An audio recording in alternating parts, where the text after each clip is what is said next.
Hi everyone, it's Dave here from New Zealand Outdoor Blades, and I hope you're having a fantastic day today. Please feel free, if you like, to like, comment and subscribe. It does help out the channel a ton. And more importantly, I'm learning a lot from the comments and the feedback. I will apologise for the sound. I'm not very good with technology. I'm just getting a microphone sorted out so the sound quality will hopefully get better on my videos. But today I just want to do a sort of a recap on the Green River style of knives adopted in New Zealand. So one of my first videos I did a few months back, I started talking about this New Zealand made knife, and in my ignorance, and I'm sorry to my American friends, I wasn't actually aware at the time of the significance of the Green River brand. So in New Zealand, we have a couple of manufacturers here, one in particular, who make a style of Green River knives, and this is basically the style here, and it's just your classic, what we call a butcher's knife or a skinner's knife. Very, very common in pretty much every farm in the country back in the 60s and 70s and 80s, and that really, really solid knife, much to the detriment of many sheep in this country. But what I didn't realise is just how important the Green River design is to sort of American outdoor sort of history.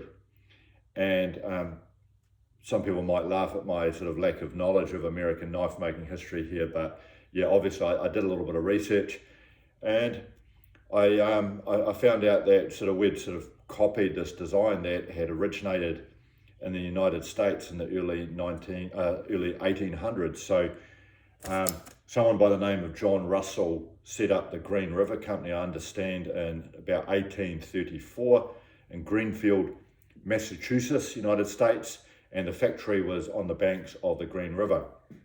And this was one of the styles of knives that were very, very popular for outdoors people, farmers, but particularly fur trappers who were on the frontier trapping furs in United States and Canada. So these were sort of like just a stock standard outdoor tool.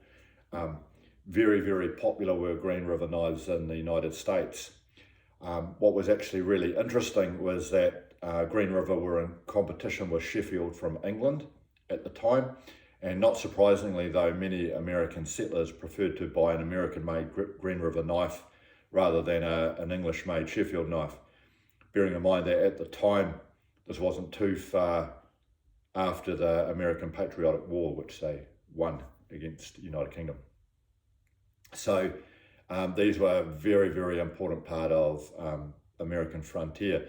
What I also understand though was in part though, a lot of the genius behind the Green River was partly inspired by Sheffield of England. I might get a bit of hate mail over this, but in the Green River factory, I understand there were a number of knife makers who were actually English and had immigrated to the United States and had some experience working in a Sheffield knife shop. So although it was American design, classic American design, there was some sort of inspiration from England at that time.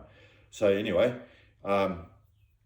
there's quite an interesting history behind this style of knife, and you know, in New Zealand today, there's a couple of knife companies, Victory Knives, Knife Cut, who make the same style of knife now.